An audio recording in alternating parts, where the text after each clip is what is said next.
अस्सलामुअलैकुम। आज मैं आपको पढ़ाने जा रही हूँ रेक्टेंगुलर कंपोनेंट। तो सबसे पहले रेक्टेंगुलर कंपोनेंट से पहले हमें एक चीज़ रिवाइज़ करनी है, वो है वेक्टर क्वांटिटीज़। सही है, तो यहाँ पर मैं लिख देती हूँ वेक्टर। अब वेक्टर होता क्या है, हमने क्लास 9 में और क्लास 10 में इसको बहुत अच्छी तरीके से पढ़ लिया कि वेक्टर क्या चीज़ होती है, वेक्टर और स्केलर में फ़र्क क्या है। तो हम क्या कर रहे हैं, एडिशन ऑफ वेक्टर का थर्ड रूल है रेक्टेंगुलर कंपोनेंट, जिसकी मदद से हम वेक्टर्स को सॉल्व कर सकते हैं। तो वेक्टर्स हैं क्या, वेक्टर्स क्वांटिटीज़ होती हैं जिनका मैग्नीट्यूड होता है और डायरेक्शन होता है। मैं आप पॉइंट में लिख देती हूँ, जिसका मैग्नीट्यूड होता है और डायरेक्शन होता है।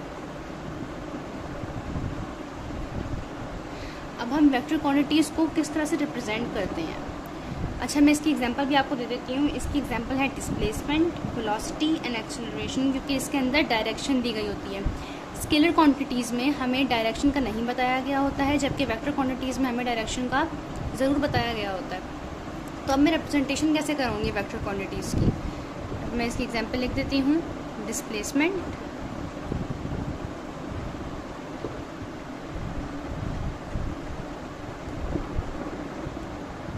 वेलोसिटी और एक्सेलरेशन। अब इसकी रिप्रेजेंटेशन किस तरह से होती है, only for the vector quantities. Suppose करते हैं हम एक लेटर, यहाँ पर मैं लिख देती हूँ आरपी रिप्रेजेंटेशन। तो हम रेक्टेंगुलर कंपोनेंट्स में हम सबसे पहले वेक्टर्स पढ़ने जा रहे हैं। वेक्टर्स की मैंने डेफिनेशन बता दी है कि वेक्टर्स जो होते हैं उसके अंदर मैग्नीट्यूड होता है और डायरेक्शन होती है, जबकि स्केलर क्वांटिटीज़ में डायरेक्शन नहीं होती। और वेक्टर क्वांटिटीज़ की एग्जांपल क्या है, डिस्प्लेसमेंट है, वेलोसिटी है एंड एक्सेलरेशन। अब मैं आपको बताने जा रही हूँ कि वेक्टर क्वांटिटीज़ को हम रिप्रेजेंट किस तरह से करते हैं, उन क्वांटिटीज़ को हम रिप्रेजेंट किस तरह से करते हैं जिसके अंदर डायरेक्शन और मैग्नीट्यूड होता है। सपोज करते हैं हम कोई भी लेटर, मीन्स आप ले लें, ए ले लें, आप बी ले लें, सी ले लें, आपकी मर्ज़ी है, डी ले लें, Q, P, X, Y, Z. मगर जो स्केलर क्वांटिटीज़ होती हैं वो तो सिंपली लिखी जाती हैं, मगर जो वेक्टर क्वांटिटीज़ होती हैं उसके अंदर हमारे पास क्या होता है, लेटर्स के हेड पे हमारे पास एक एरो बना हुआ होता है इस तरह से। अब ये एरो क्यों बना हुआ होता है, द रीज़न इज़ दैट कि जो एरो होता है हमारे पास वो डायरेक्शन को हमारे रिप्रेजेंट कर रहा है। जिस तरफ एरो होगा उस तरफ हमारी क्या होगी, डायरेक्शन होगी। तो वेक्टर क्वांटिटीज़ जो होती हैं वो हमेशा इस फॉर्म में हमारे पास रिप्रेजेंट होती हैं। अभी आगे हम जो है अपने मेन टॉपिक पर आते हैं, जो कि है रेक्टेंगुलर कंपोनेंट। तो मैं इरेज करके शुरू करती हूँ। अच्छा, तो हमारे पास जो वेक्टर्स होते हैं वो किस तरह से हमारे पास डायग्राम में बनते हैं। सपोज़ करें ये line, this is vector, okay, और इसकी डायरेक्शन हमारे पास इस तरफ जा रही है, सॉरी इस तरफ जा रही है, और मैं इसको नाम दे देती हूँ वेक्टर ए का। सही है, तो हमारे पास ये एक वेक्टर है, just this line is called vector. हम यहाँ पे लिख देते हैं वेक्टर। सही है, हमारे पास एक ये पॉइंट आ गया। अब रेक्टेंगुलर कंपोनेंट में सबसे पहली चीज़ क्या होती है, हमें जानना होता है कि रेक्टेंगुलर कंपोनेंट खुद क्या चीज़ है। तो रेक्टेंगुलर कंपोनेंट जो है वो क्या होता है, पार्ट ऑफ वेक्टर होता है। पार्ट ऑफ वेक्टर होता है जो कि तोड़ दिया जाता है या ब्रेक कर दिया जाता है या रिजॉल्व कर दिया जाता है दो कंपोनेंट्स में, वर्टिकल एंड हॉरिजॉन्टल। यहाँ बताया गया है हमारे पास कि जो ये लाइन है ये ब्रेक कर दी जाती है एक वर्टिकल एंड हॉरिजॉन्टल लाइन में। सही है, तो क्या होता है, रिस्पेक्टिवली दोनों जो होते हैं वो एक दूसरे के क्या होते हैं, परपेंडिकुलर। परपेंडिकुलर आपको पता है परपेंडिकुलर एंगल किस तरह से शो होते हैं, उनका 90 डिग्री बनता है। तो इसका भी क्या 90 डिग्री बन रहा है, यस। सही है, तो अब मैं इन दोनों एक्सिस को मैं किसका नाम दे देती हूँ, एक को मैं एक्स का नाम दे देती हूँ, सॉरी वाई का यहाँ पे, और this is called x axis. हमने सिर्फ क्या किया है, रेक्टेंगुलर कंपोनेंट की डेफिनेशन दोहराई है। वो क्या है कि हमारे पास एक वेक्टर है, हमने उसको रिजॉल्व कर दिया है, just this line is called vector फ़िलहाल के तौर पे। तो हमने वेक्टर को क्या किया है, ब्रेक कर दिया है, रिजॉल्व कर दिया है। रिजॉल्व किस चीज़ में कर दिया है, दो लाइंस के अंदर, मतलब उनको तोड़ दिया है जो कि हॉरिजॉन्टल और वर्टिकल हैं। उसके बाद हमने उन दोनों लाइंस को नाम दे दिया है एक्स एंड वाई, ओके। और जो लाइंस हैं वो हमारे पास परपेंडिकुलर है, परपेंडिकुलर से मुराद 90 डिग्री बना रही हैं वो हमारे पास। सही है, तो अब हम क्या करते हैं, हम इस तरह से एक और सपोज करते हैं वेक्टर ए। अच्छा, तो अब मैं इसमें सपोज कर रही हूँ हमारे पास एक लाइन है, दिस इज़ लाइन, और इस लाइन को मैं नाम दे रही हूँ ए। वेक्टर ए का मैं इसको नाम दे रही हूँ। तो वेक्टर ए को किस तरह से रिप्रेजेंट करेंगे, लाइक दिस। अब मैंने इसको सपोज किया है, ओके, सपोज मैंने सपोज किया है कि हमारे पास एक वेक्टर है जिसका नाम ए है, और मैं उसको क्या कर रही हूँ, मैं उसको तोड़ रही हूँ। जब मैं इसको ब्रेक कर दूँगी, तो ये क्या हो जाएगा, परपेंडिकुलर मतलब 90 डिग्री बनाएगा। 90 डिग्री कैसे बनाएगा, ऐसे बनाएगा 90 डिग्री। इस पूरे को मैं वेक्टर ए का नाम दे सकती हूँ। ये 90 डिग्री बना रहा है यहाँ पे। तो जब ये ब्रेक होगा तो ये कितने में चला जाएगा, ये 90 डिग्री में चला जाएगा ब्रेक होके एक्स एंड वाई कॉम्पोनेंट्स में। अब हम यहाँ पे इसको स्केल से ही बना लेते हैं कि हमने जो ये वाली लाइन है हमने इसको ब्रेक किया है। तो मैं यहाँ पे स्केल रख देती हूँ ताकि प्रॉपर बने।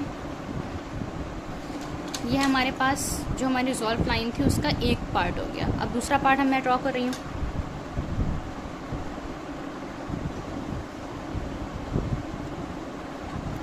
ये हमारे पास दूसरा पार्ट भी इसका ड्रॉ हो गया।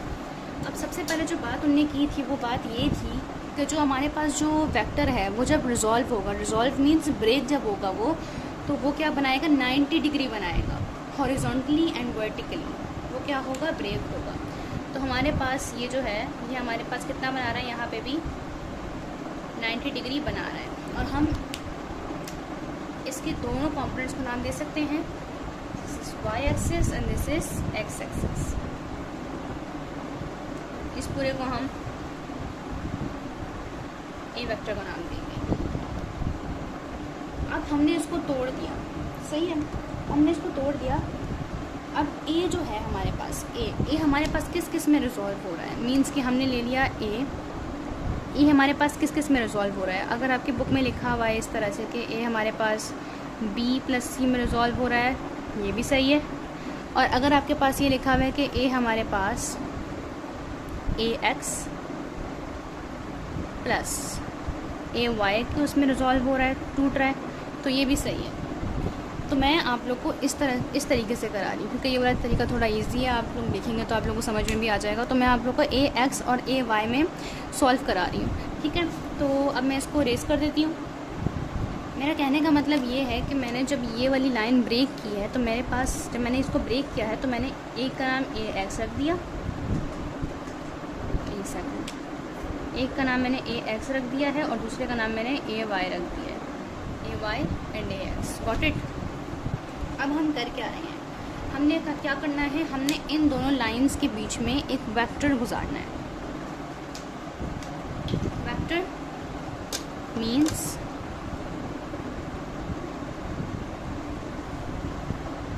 ये वेक्टर आ गया। इस वेक्टर को मैं वेक्टर ए का नाम दे देती हूँ, ठीक है।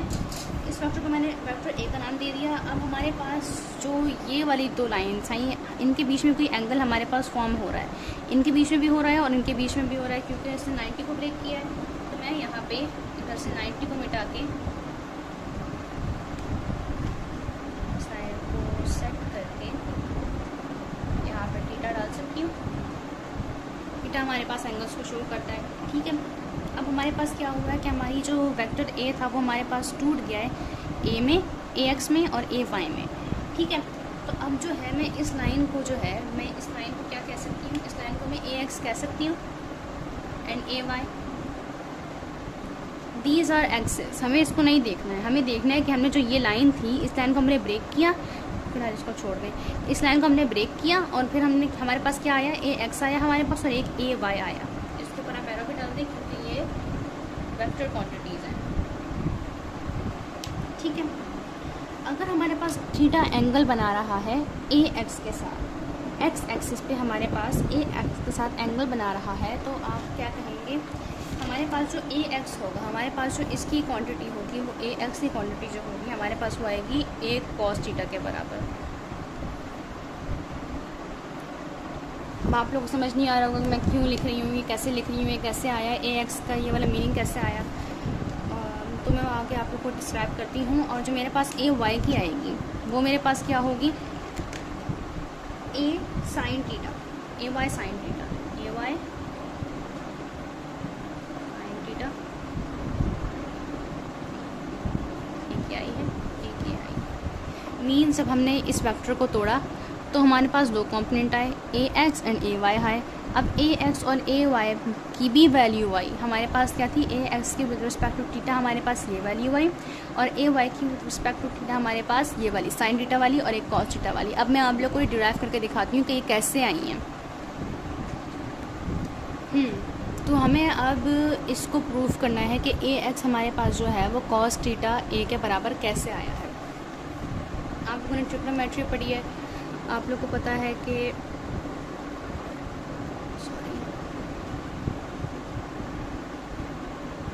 इसको बेस कहते हैं, यहाँ पे 90 डिग्री बनता है, जिस साथ 90 डिग्री बनता है ये वही लाइन कौन सी होती है, तो मैंने थोड़ी सी टेढ़ी बनाती है, मैं फिर से बनाती हूँ ये जी। तो ट्रिग्नोमेट्री में क्या होता है, हमारे पास 3 साइड्स होती हैं। ट्रिग्नोमेट्री हम ट्रायंगल के बारे में पढ़ते हैं। तो मैं आप लोगों को बताना चाह रही हूँ कि कॉस थीटा हमारे पास सबसे पहले कहाँ से आया है। इस फॉर्मूले में हमारे पास कॉस थीटा हमारे पास कैसे आया है। आप लोगों को पता है कि जो नीचे वाली जो लाइन होती है हमारी वो बेस कहलाती है, जिसके साथ 90 डिग्री बन रहा होता है वो परपेंडिकुलर होती है, ये बात आपको पता है। और परपेंडिकुलर के बिल्कुल सामने हमारे पास क्या होता है, हाइपोटेन्यूज होता है। अब हमारे पास कॉस थीटा कैसे आया है, तो आप लोगों ने पढ़ा होगा some people have coloured brown hair and they paint blue.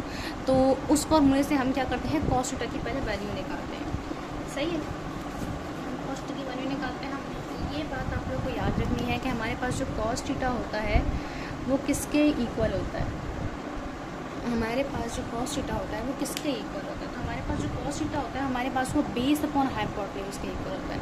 किसके इक्वल होता है, बेस अपॉन हाइपोटेन्यूज के इक्वल होता है। बेस अपॉन हाइपोटेन्यूज मैंने शॉर्ट फॉर्म लिख दी है। बेस अपॉन हाइपोटेन्यूज के जो इक्वल होता है वो क्या होता है, कॉस थीटा हमारे पास होता है। तो अगर आप यहाँ पे देखें तो हमारे पास बेस एंड हाइपोटेन्यूज क्या क्या बन रही है, ए एक्स एंड ए वाई बन रही है। तो अब हम क्या करते हैं, हम जो हमारे पास बेस है वहाँ पे बेस लिख देते हैं, और जहाँ पे हमारे पास हाइपोटेन्यूज है वहाँ पे हम क्या लिख देते हैं, हाइपोटेन्यूज लिख देते हैं। तो हमारे पास इस तरह से ए एक्स की वैल्यू आ जाएगी, ठीक है। तो अब हमारे पास मैं वापस लिखती हूँ, कॉस थीटा किसके इक्वल है, यहाँ पे हमारे पास बेस क्या है, हमें पता है कि यहाँ पे हमारे पास बेस नीचे वाली लाइन होती है। यहाँ पे हमारे पास बेस क्या है, आप सबको दिख रही है, यहाँ पे हमारे पास बेस ए एक्स है। तो मैं यहाँ पे लिख देती हूँ ए एक्स अपॉन हमारे पास हाइपोटेन्यूज क्या है, हमारे पास हाइपोटेन्यूज एच है। चले मैं थोड़ा इस तरह से ही बना देती हूँ ताकि आप लोगों को कोई प्रॉब्लम ना हो।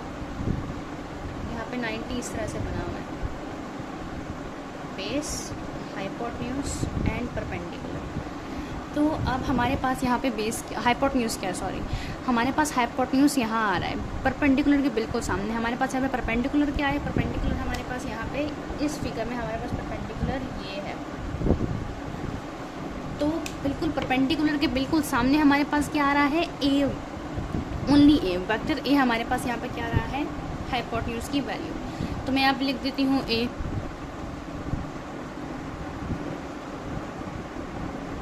अब हमें सिंपली क्या करना है, यहाँ पे हमारे पास वेक्टर ए मल्टीप्लाई डिवाइड हो रहा है, सॉरी, तो हम वहाँ पे जाके हमारे पास क्या हो जाएगा, वो मल्टीप्लाई हो जाएगा, ये उधर जाएगा तो हमारे पास ये मल्टीप्लाई हो जाएगा।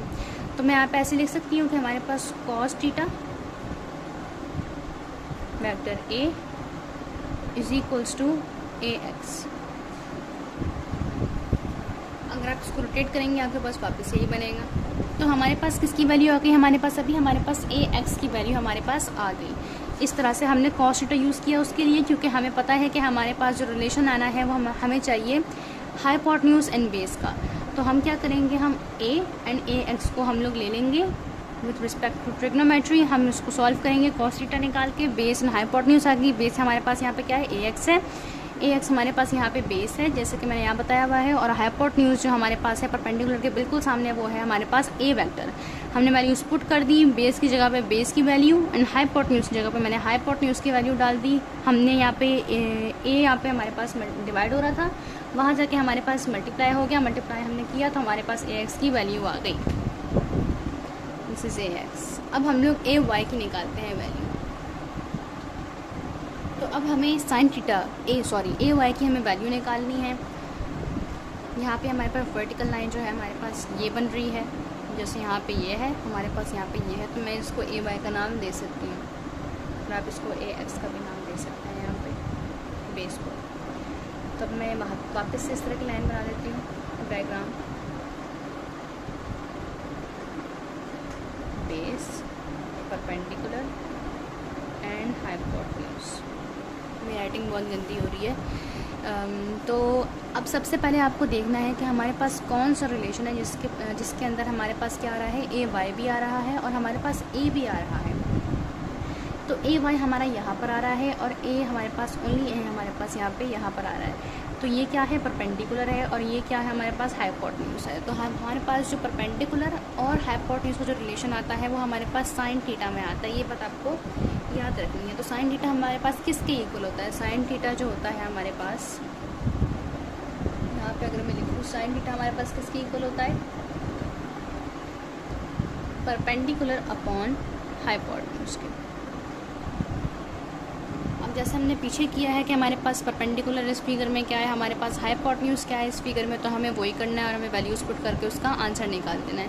अब यहाँ पे हमारे पास परपेंडिकुलर क्या है, परपेंडिकुलर यहाँ पे हमारे पास ए वाई बन रहा है, सही है, वेक्टर ए वाई हमारे पास क्या बन रहा है, परपेंडिकुलर बन रहा है। तो मैं यहाँ पे sine theta is equals to A Y upon हमारे पास हाइपोटेन्यूज यहाँ पे क्या बन रहा है, परपेंडिकुलर के बिल्कुल सामने हमारे पास क्या होता है, हाइपोटेन्यूज होता है। तो हमारे पास हाइपोटेन्यूज क्या बन रहा है, हमारे पास यहाँ पे ए, हमारे पास ए वेक्टर ए जो है हमारे पास यहाँ पे हाइपोटेन्यूज बन रहा है। अब हमें किसकी वैल्यू चाहिए, हमें ए वाई की वैल्यू चाहिए है और उसके साथ जो हमारे पास एक्स्ट्रा आ रहा है वो हमारे पास है ए। तो हम यहाँ पे ए डिवाइड हो रहा है, वहाँ जाएंगे तो हमारे पास क्या हो जाएगा, मल्टीप्लाई हो जाएगा। तो हम क्या लिख देते हैं, साइन थीटा ए, यहाँ पे मल्टीप्लाई हो गया, is equals to A Y, vector A Y. तो हमारे पास ए एक्स की भी वैल्यू आ गई और ए वाई की भी वैल्यू आ गई। So this is the rectangular component. अगर आपको कोई बात समझ ना आई हो तो आप कमेंट बॉक्स में लिख सकते हैं। अभी के लिए अल्लाह हाफिज़।